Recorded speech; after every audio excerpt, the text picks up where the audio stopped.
Let's take a look at the question, see if there's any goals here that we need to focus on. The student wants to contrast how green backgrounds are used in US and UK road signs. So, okay, green backgrounds, contrast. A, blue backgrounds are generally used on directional highway signs in the UK in contrast to the green highway signs used in the US. Well, trap, right?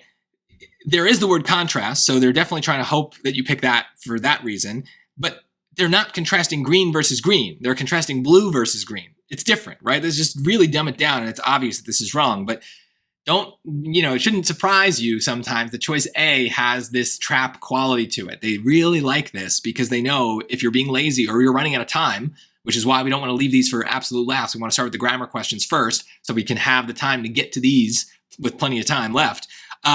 We don't want to just pick the first thing that seems kind of good. We have to read everything. And here, hopefully you would notice the trap, but even if you didn't, you would at least maybe see some other answers that look kind of good and rethink this one.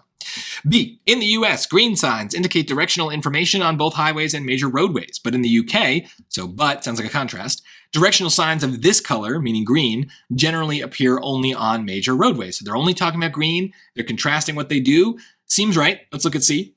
Green road signs are used in both the US and UK to denote directional information on major roadways like distance to a destination or route names. Well, both sounds like a similarity, not a difference, right? So we want to contrast them. That's a difference.